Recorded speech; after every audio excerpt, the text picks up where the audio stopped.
नमस्कार, मी प्रतीक्षा. DNA मराठीमध्ये आपलं स्वागत. गेल्या 9 दिवसांपासून 7वा वेतन आयोगाच्या प्रमुख मागणीसाठी महापालिका कर्मचाऱ्यांनी उपोषण सुरू केलं होतं. मनपा कर्मचाऱ्यांच्या प्रश्नाची आमदार संग्राम जगताप यांनी गांभीर्याने दखल घेत कर्मचाऱ्यांच्या 7व्या वेतन आयोगाचा प्रश्न मार्गी लावण्यासाठी मुंबईत ठाण मांडलंय. तसेच मुख्यमंत्री एकनाथ शिंदे, उपमुख्यमंत्री अजित पवार, उपमुख्यमंत्री देवेंद्र फडणवीस यांना भेटून 7वा वेतन आयोगाचा प्रश्न मार्गी लावला. मंगळवारी उशिरा प्रस्तावावर मुख्यमंत्री शिंदे यांची स्वाक्षरी झाली असल्याची माहिती आमदार संग्राम जगताप यांनी दिली. तसेच जगताप यांच्या हस्ते उपोषणकर्त्यांनी लिंबू पाणी घेऊन उपोषण सोडलं. महापालिका कर्मचाऱ्यांच्या आंदोलनाची गांभीर्याने दखल घेत मुंबई येथे आमदार संग्राम जगताप यांनी ठाण मांडलंय. मंगळवारी उशिरा मनपा कर्मचाऱ्यांच्या 7व्या वेतन आयोगाच्या प्रस्तावावर स्वाक्षरी झाली असल्याची माहिती आमदार संग्राम जगताप यांनी दिली. गेल्या 9 दिवसापासून महानगरपालिकेच्या आमच्या कामगार बांधवांनी 7वा वेतन आयोग लागू झाले पाहिजे याच्याकरता बेमुदत उपोषण सुरू केलं होतं. त्याच्यामध्ये प्रामुख्यानं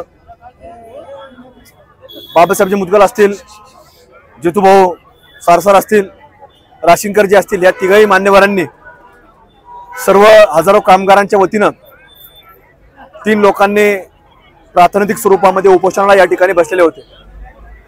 आणि नगर शहरातील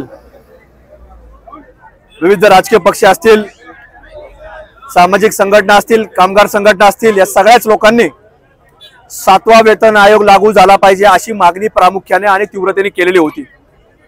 आणि याच्याकरता 1 वर्षा 1.5 वर्षापासून कामगार संघटनेचा पाठपुरावा महानगरपालिका स्तरावरती होता. पण याच्यामध्ये काही तांत्रिक बाबींमुळे हा विषय पुढे जाऊ शकला नाही. पण डांगे साहेबांनी ज्यावेळेला ते आयुक्त म्हणून या ठिकाणी आल्यानंतर युनियनने त्यांचा पाठपुरावा केला की हा प्रश्न तुम्ही आता लवकरात लवकर शासनाकडे पाठवा. आणि आयुक्त साहेबांनी देखील सकारात्मकता दर्शवली.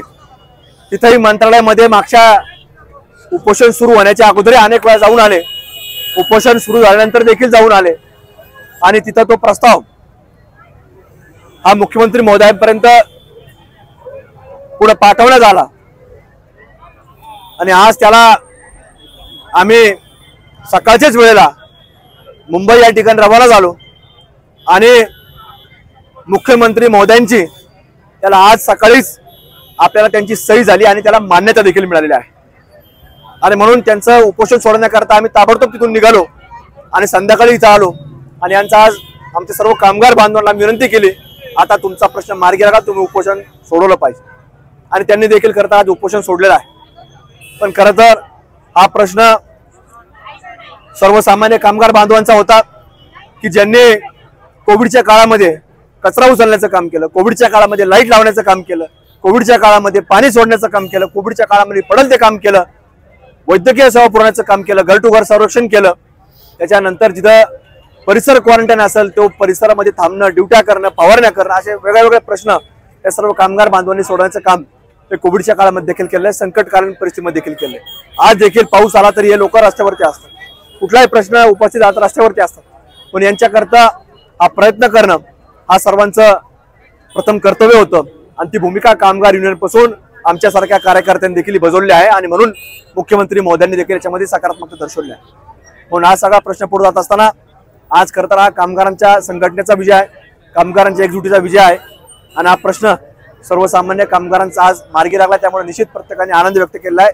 मी कामगार संघटनेचं मनपूर्वक हा प्रश्न मार्गी लावल्याबद्दल अभिनंदन करतो. आम्ही गेल्या 9 दिवसापासून आमरण उपोषणासाठी अहमदनगर महापालिकेच्या दारामध्ये बसलेलो होतो. आमची एकच मागणी होती की आमचा 7वा वेतन आयोग मंजूर करावे. आम्ही गेल्या 10-11 महिन्यापासून 15 महिन्यांच्या संपर्कात होतो. त्यांचं पाठबळ आम्हाला मिळत होतं. त्यांनी जो आमचा लॉंग मार्च थांबून आम्हाला जे माघारी आणलं त्याचा त्यांनी आज शब्द पूर्ण केलेला आहे. व त्यांनी आज आमचा 7वा वेतन मंजूर झाल्याची आज येथे घोषणा केलेली आहे. त्यामुळे आज आम्ही त्यांच्या हस्ते इथलं आमरण उपोषण संपवलेलं आहे. मी भायांच्या बाबत जास्त बोलणार नाही, पण मला एकच सांगायचं आहे भायांच्या बाबतीत. या नगर शहराच्या दृष्टीने सांगतो व माझे स्वतःचे अनुभव सांगतो तुमच्या सर्वांच्या चॅनलच्या माध्यमातून. सुखादुःखात तर सर्वच भैया, सुखादुःखात तुमच्या सर्वच भैया येतील, पण संकटात येतील फक्त संग्राम भैया. दुसरं कोणीही तुमच्या संकटाला धावून येणार नाही, फक्त संग्राम भैया येतील. हा माझा स्वतःचा अनुभव आहे, महापालिका कामगार युनियनचा अनुभव आहे, महापालिका कामगारांचा अनुभव आहे. म्हणून मी सर्व महापालिका कामगारांच्या वतीने व आमच्या युनियनच्या वतीने सर्वांच्या वतीने माननीय संग्राम भाई जगताप यांचं खूप खूप आभारी व ऋणी आहे. त्याचबरोबर आम्हाला या आंदोलनात माननीय आमचे आयुक्त साहेब डांगे साहेब यांनी पुष्कळचं सहकार्य, पुष्कळचं म्हणजे त्याला सीमा नाही इतकं सहकार्य केलेलं आहे त्यांनी. त्यांचाही मी आमच्या सर्वांच्या वतीने आभार मानतो. व माझं आता जास्त बोलण्याचा मला दम लागू राहिलेला आहे, त्यामुळे मी जास्त बोलू शकत नाही. धन्यवाद.